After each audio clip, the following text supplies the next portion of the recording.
ఆ సాధనని అలాగే కొనసాగిస్తే తర్వాత క్రమంగా ఏమనిపిస్తుందో తెలుసా? బ్రహ్మైవ సర్వనామాని రూపాణి వివిధాని చ, బ్రహ్మైవ సర్వనామాని రూపాణి వివిధాని చ, కర్మాణ్యపి సమగ్రాణి బిభర్తీతి శృతిర్జగౌ అంటున్నారు అపరోక్షానుభూతిలో. ఒక సింహం గర్జించినట్టు గర్జిస్తున్నాడు శంకరాచార్య. ఆ జ్ఞానం పెరిగిన కొద్దీ, సంచిత కర్మలు నాశనం అయిపోతున్న కొద్దీ ఏమనిపిస్తుందంటే బ్రహ్మైవ సర్వనామాని, అన్ని పేర్లు పరమాత్మవే. రూపాణి వివిధాని చ, అన్ని రూపాలు పరమాత్మవే. అప్పుడు ఏ రూపాన్ని ఆక్షేపించడం మానేస్తాం కదండి మనం. వాడేమిటో అన్నీ బాగానే ఉన్నాయి కానీ ముక్కు కొంచెం పొడుగ్గా ఉంది, నీకేమిటి నష్టం, తుమ్మొస్తే వాడు పడతాడు. ఈ అదవ కామెంటరీ ఇక్కడ. దీనికోసం ప్లాస్టిక్ సర్జరీలు తయారవుతున్నాయండి. అన్నీ బాగున్నాయి కానీ ముక్కు బాగోలేదు, అందుకని దానికి ప్లాస్టిక్ సర్జరీయా? ఏమిటిది? ఎందుకు? ఎలా ఉంటాం మనం? ఎలా ఉంటే అలా ఉంటాం. చేసుకోమని లేకపోతే మానే. మనం పెళ్లి కాకపోతే మరీ మంచిది, బ్రహ్మచర్యం పాటిస్తాం, జ్ఞానం పొందుతాం, మోక్షం పొందుతాం. There ends the life. ఎందుకు బాధపడాలి? ఈ పెళ్ళి ఒకటి అవ్వడం కోసం 100 ప్రయత్నాలు చేయాలా? వాళ్ళ కాళ్ళు ఎట్టుకుని వీళ్ళు, వీళ్ళ కాళ్ళు ఎట్టుకుని వాళ్ళు, ఇద్దరు కలిసి దేవుడు కాళ్ళు ఎట్టుకుంటారు చివరికి. అవదండి. అవ్వకపోతే బానేయండి. శివుడికి పెళ్ళయిందా? వ్యాసుడికి పెళ్ళయిందా? నారదుడికి పెళ్ళయిందా? ఆంజనేయ స్వామికి పెళ్ళయిందా? ఇప్పుడు మనకు అవ్వకపోతే నష్టం వచ్చిందా? దాని గురించి తిరగని క్షేత్రం లేదు, మొక్కని పొట్ట లేదు, తిరగని చెట్టు లేదు. ఇంత చేసి మళ్ళీ తీరా పెళ్ళయింది అనుకోండి, 2 ఏళ్ళు అయ్యేసరికి ఏమిటో అదో రకంగా అయిపోయింది ఇక్కడ. మళ్ళీ పెళ్ళి అయింది కానీ పిల్లలు లేరు, పెళ్ళి కాకపోతే పిల్లలు గొడవ లేదు. ఇది ఒకటి తెచ్చిపెట్టుకోవడం, అది ఒకటి తెచ్చిపెట్టుకోవడం. ఇక్కడ ఇంక ఇలా ఈ కోరికలు తెవలేవు కాదు. ఇది అన్ని పేర్లు పరమాత్మవే, అన్ని రూపాలు పరమాత్మే. రూపాణి వివిధాని చ, భేదమే వద్దు, ఆ సాధన చేయాలి. భావన చేస్తే సాధన వస్తుంది. అందుకే పిల్లలకి ఏ పేరైనా పెట్టాలంటే 10 సార్లు ఆలోచించకండి అమ్మా. మీకు తోచిన అందమైన దేవుడు పేరు పెట్టండి. వీలైతే నా సలహా ఒకటే, ఖచ్చితంగా ఆడపిల్ల అయితే మా అమ్మ పేరు, అమ్మమ్మ పేరు పెట్టండి. మగపిల్లాడైతే ఆ తాతగారి పేరు, ఈ తాతగారి పేరు పెట్టండి. అది మన సంప్రదాయం, అదే మన సంప్రదాయం. ఎందుకు ఈ ముఖేష్, నికేష్, బుతీష్ ఇది చచ్చిపోతున్నారు పూజాలు చదవలేక. వాళ్ళకి నోరు తిరగట్లేదు ఈ పేర్లు. పూర్వం ఎంత గొప్ప సంప్రదాయం అండి. మా మిత్రుడు ఒకడు ఉండేవాడు, వాడు బహు చమత్కారి. ఏదో ఇంటర్మీడియట్లో అనుకుంటాను, మాది హిస్టరీ గ్రూప్ హెచ్టీసీ. మొగలాయిల వంశ చరిత్ర వ్రాయము అని ఒక ప్రశ్న, దానికి ఒక 15 మార్కులు ఎన్నో ఉన్నాయి. వాడు ఏం చేశాడు, వాడికి బాబర్ తెలుసు, మొగలాయి వంశస్థాపకుడు ఎవరో బాబర్, వాళ్ళ అబ్బాయి ఎవరో హుమయూన్ తెలుసు, మిగిలిన వాళ్ళు తెలియదు. అందుకని ఆ చరిత్ర వాడు ఏం రాశారంటే, మొదటి చక్రవర్తి బాబర్, ఆయన కుమారుడు హుమయూన్, ఆయన కుమారుడు మళ్ళీ బాబర్, ఆయన కుమారుడు మళ్ళీ హుమయూన్ అన్నాడు.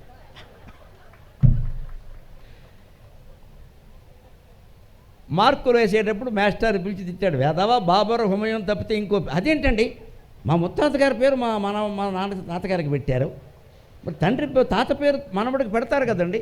బాబర్ కొడుకు హుమయూన్ అయితే హుమయూన్ కొడుకు మళ్ళీ బాబర్, బాబర్ కొడుకు మళ్ళీ హుమయూన్, హుమయూన్ ఇంకో ఎందుకండి, ఇది ముస్లింలకు ఉండదు, నాకు అనవసరం ఉండదని చరిత్ర అంటే అంతే అన్నాడు.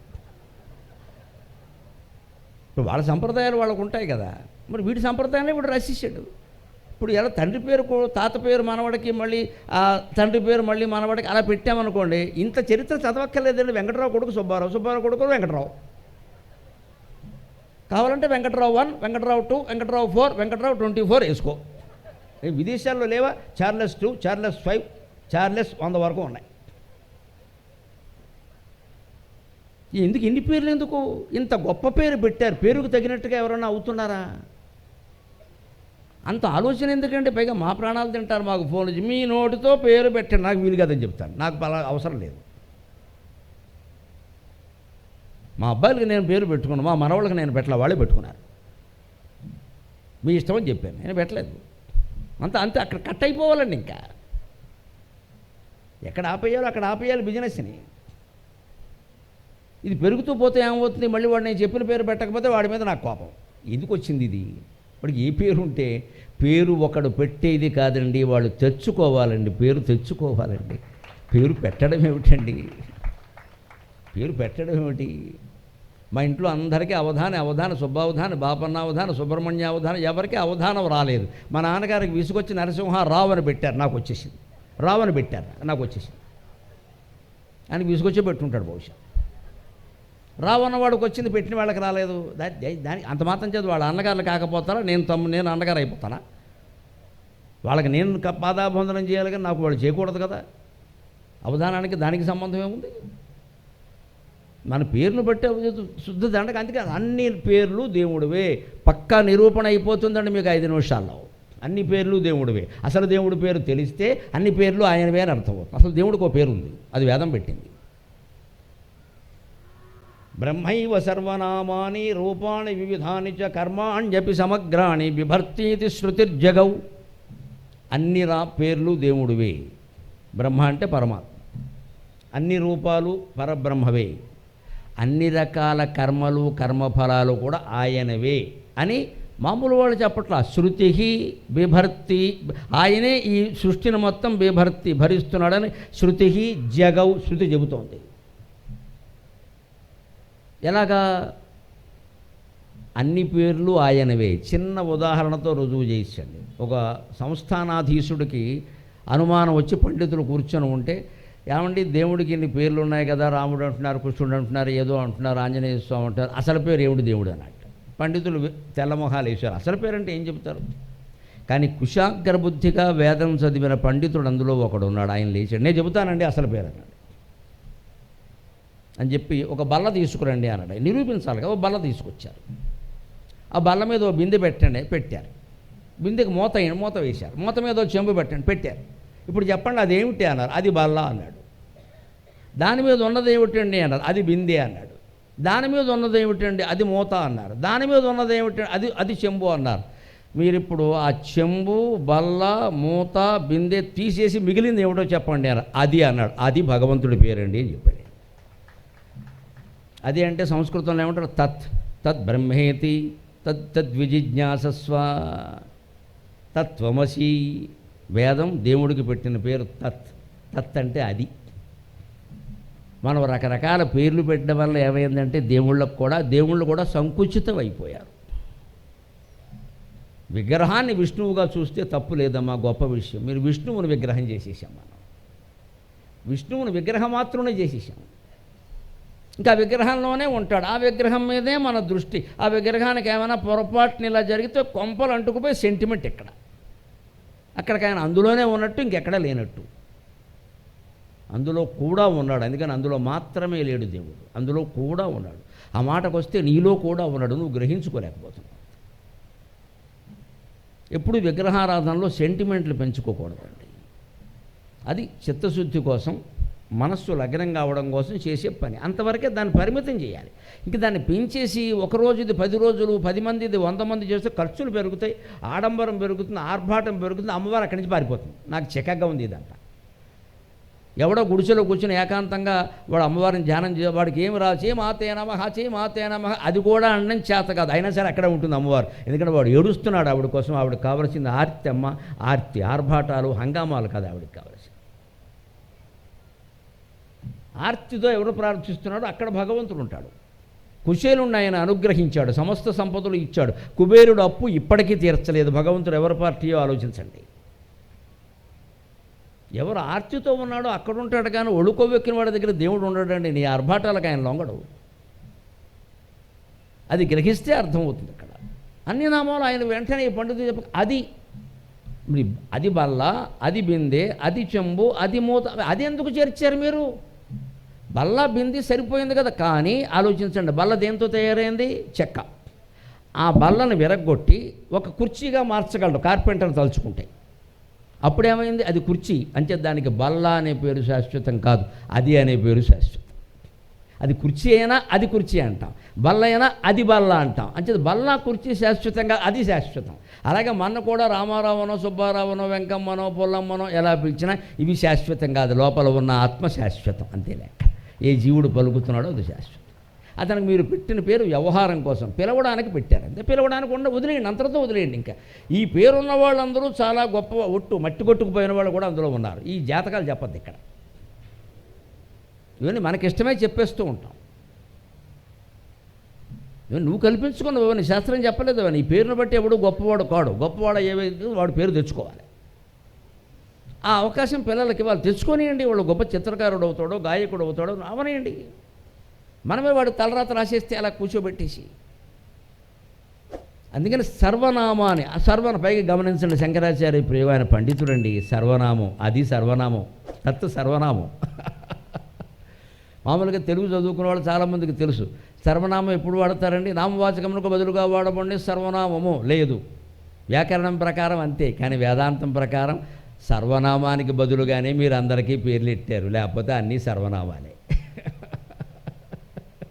అందరినీ ఆయన, ఈయన, ఆవిడ, ఈవిడ అంటే ఎవరో అర్థం కాదండి. అప్పుడు ఏవో పేర్లు పెట్టి పిలుస్తాం. ఇక్కడ అర్థం కావడం కోసం, వారు రావడం కోసం. అందుకని మామూలుగా చెప్పాలి ఆవిడ, ఈయన అంటే అంతే కదండి. ఆవిడని రమ్మనండి అంటే వేలెట్టాను. ఎవరు వస్తారు ఇక్కడికి? 4-5 కంగారు పడతారు. గురువుగారు ఎవరినో రమ్మంటున్నారు. అందుకని ఆ తెలవడం కోసం ఆయన ఎవరు అయితే నాకు తెలుసున్న పేరు కూడా చెప్పి ఆయన పక్కనే వెంకట్రావు గారు పక్కన కూర్చున్నారు చూడండి అంట. అలా అలా అది కేవలం వ్యవహారం. అంచేది ఈ పేర్లన్నీ నామవాచకాలుగా మనం పెట్టుకున్నవన్నీ ఏంటంటే సర్వనామానికి బదులుగా వాడుతున్నాం. సర్వనామం అర్థం కాదు కాబట్టి. అంచేది వ్యాకరణం అర్థమైతే వేదాంతం అర్థం అవుతుంది. వ్యాకరణానికి డిఫరెంట్గా ఉంటుంది వేదాంతం. వ్యాకరణం ప్రకారం నామవాచకానికి బదులుగా వాడబడి సర్వనామం, వేదాంతం ప్రకారం సర్వనామానికి బదులుగా వాడబడేదే నామవాచకం. అప్పుడే వేదాంతం అర్థమవుతుంది. ఇప్పుడు అన్ని నామాలు భగవంతుడివే అర్థమైందిగా. రూపాణి వివిధాని చ కర్మాణ్యపి సమగ్రాణి, అన్ని రూపాలు ఆయనవే అనేది. ఒక రూపం మాత్రమే ఆయనదని ఎలా చెబుతారు మీరు? రాముడు రూపమే, కృష్ణుడి రూపమే. అంతవరకు ఎందుకండి? మా బోటికాళ్ళనే దైవావతార సంభూతులు అంటున్నారు కదండి. వాళ్ళందరినీ పక్కనెట్టండి. మీకు ఎలా తెలిసింది ఆ విషయం? మాకు ఒక్కోసారి అలా అంటూ ఉంటే గుర్తొస్తే మనం అనుభవిస్తున్న పరిస్థితులు ఏంటి? వీళ్ళు ఏదో మన దైవాంశ కింద భావిస్తారు. మనం అంత దైవాంశ అయితే ఇలా ఉంటామా అని అనిపించదా? మీ గొప్పతనం, మీ గౌరవం మీద మీరు అంటూ ఉంటారు. దానికి మేము పొంగిపోతే ఇలాగ ఇక్కడ అందరికీ ఉండే దుఃఖాలు, అందరికీ ఉండే సుఖాలే మాకు ఉన్నాయి. ఇక్కడ అందరికీ ఉండే ఇబ్బందులే మాకు ఉన్నాయి. అంటే మన ఊరికే గౌరవాన్ని పెంచుకుని మాట్లాడడమే తప్పితే ప్రత్యేకించి అవతార పురుషులు అంటూ లేరు. అందరూ అవతార పురుషులే, అందరూ అమ్మవారి యొక్క అవతారమే.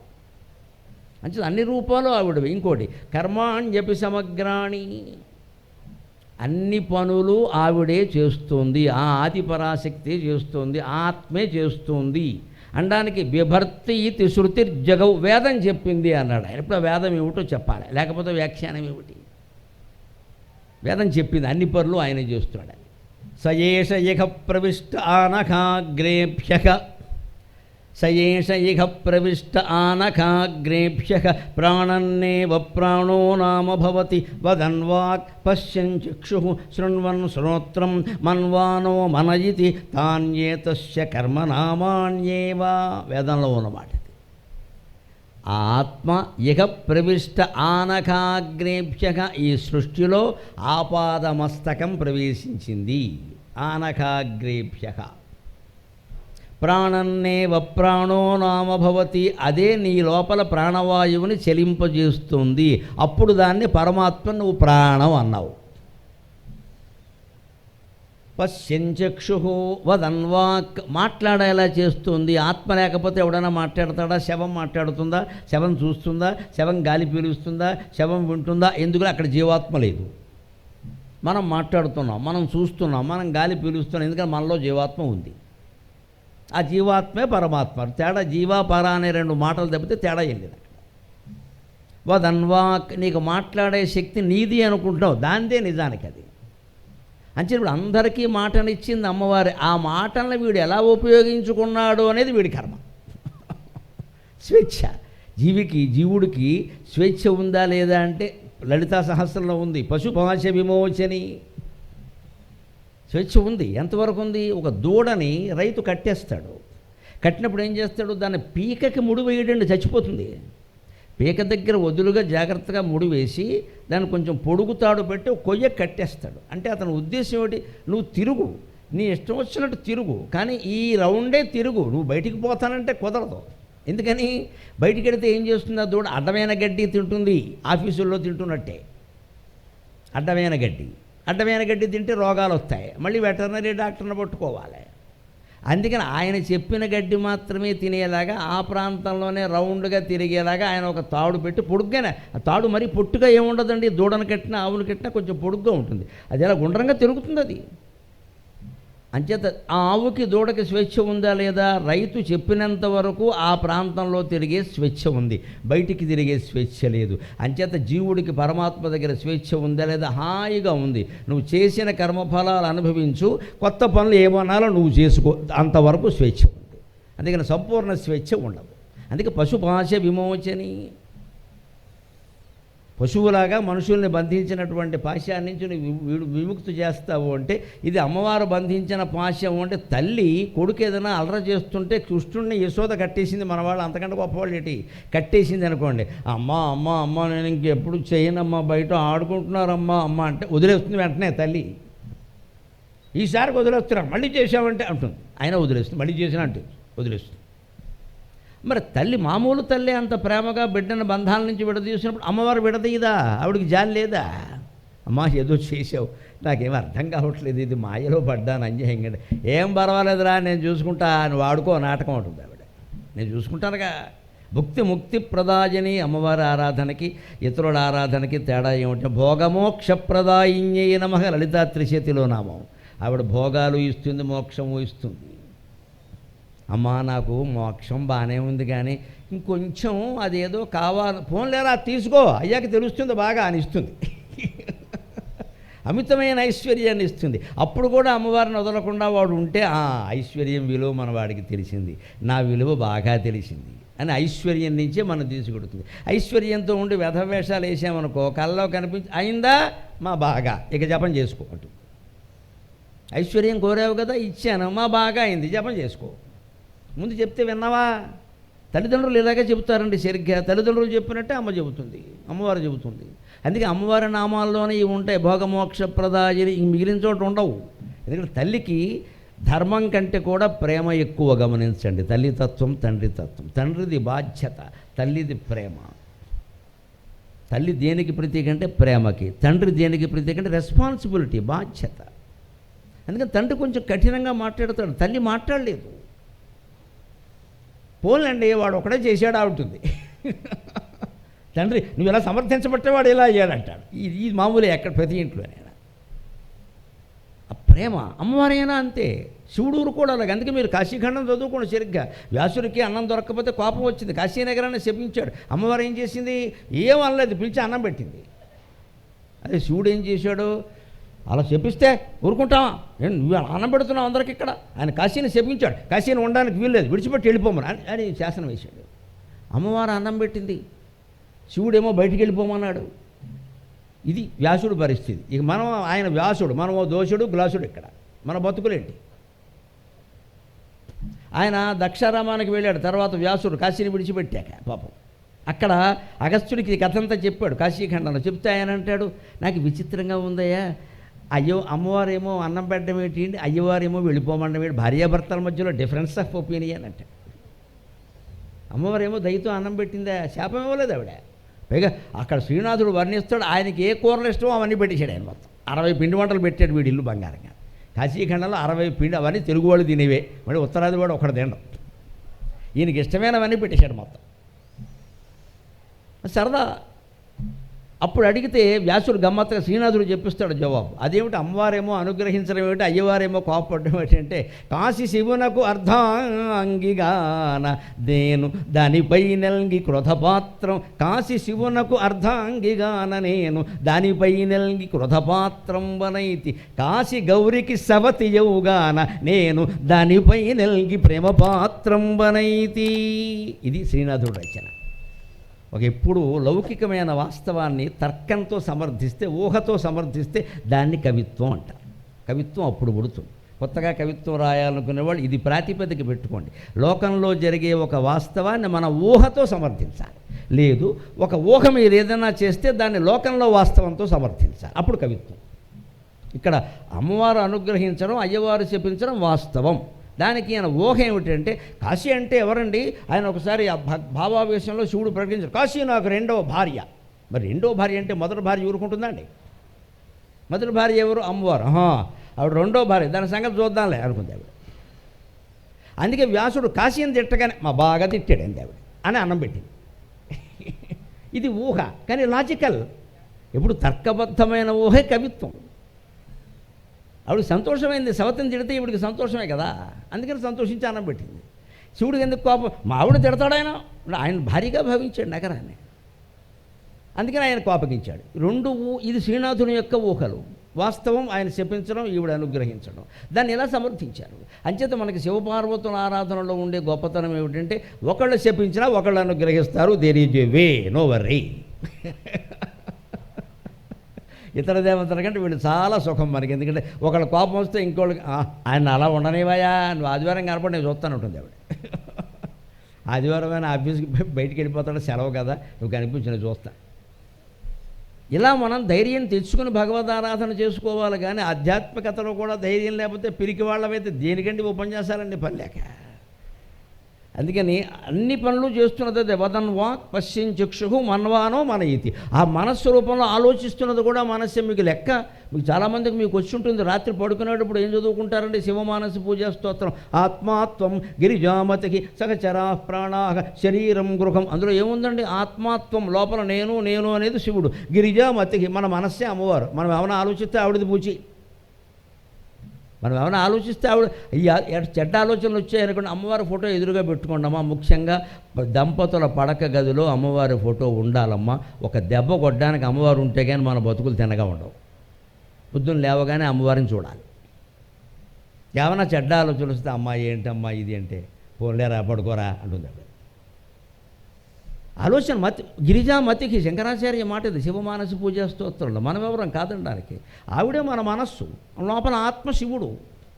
మనస్సే నాటకాలు ఆడుతుంది, ఆత్మకు నాటకాలు తెలివి. ఆత్మ ఉంటుందంతే, జస్ట్ అంతే. ఆత్మ అంటే జస్ట్ ఇట్ ఈజ్ అంటారు అంతే, ఇంకేం ఉండదు అక్కడ. అది ఉంది అంతే, ఇంకేం సత్, దాన్నే సత్ అంటారు. అదే చిత్, చైతన్యవంతమే ఉంది. అది ఆనంద స్వరూపం, అది ఆత్మ, సచ్చిదానందం. మాయకి సత్తు చిత్తు ఆనందం కుదరదు. మొత్తం అది మొత్తం పగలు ఒక రకం, రాత్రి ఒక రకం. అదంతా అమ్మవారు లీల. అందుకని వేదమే చెప్పింది, అలాగే చేసుకోండి. ఇది బిభర్తి, ఇది శృతిర్జగవు. ఈ రకంగా వేదం చెప్పింది కదా, ఇంకా ఆలోచించేది ఏమిటి అన్నారు. అలాగా మనం భావన చేస్తే అప్పుడు భగవంతుడు అంతటా నిండి ఉన్నాడు. బిభర్తి ఇది శృతిర్జగవు. ఈ లోకాన్ని మొత్తం భగవంతుడు ధరిస్తున్నాడు. అవును, ఎలా తెలుస్తుందండి? ఏదైనా పత్రిక మీరు చూసినప్పుడు, తుఫాన్లు వరదలు వచ్చినప్పుడు చూడండి, సముద్రం బొమ్మేస్తారు. అందులో కెరటాల పైకి లేచినట్టుంటుంది. ముఖ చిత్ర వ్యాసం అని రాస్తారు కదా ఆదివారం పుస్తకాల్లో. ఒక తుఫాన్ వచ్చిందనుకోండి, సునామీ. కానీ అప్పుడు ముఖ చిత్రం ఏముంటుంది? సునామీ బీభత్సం అనేదో పెట్టి సముద్రం వేస్తాడు. దాంట్లో కొన్ని చేపలు, తిమింగలాలు కూడా బయట లేచినట్టు వేస్తాడు. తరంగాలు పైకి లేచినట్టు వేస్తాడు. ఒకసారి ఆ బొమ్మ చూడండి, సృష్టి అర్థమవుతుంది. వదిలేయకండి దాన్ని. లోపల స్టోరీ వేరే. అసలు బొమ్మ చూడండి ముందు, ఆ బొమ్మలు చూడాలి.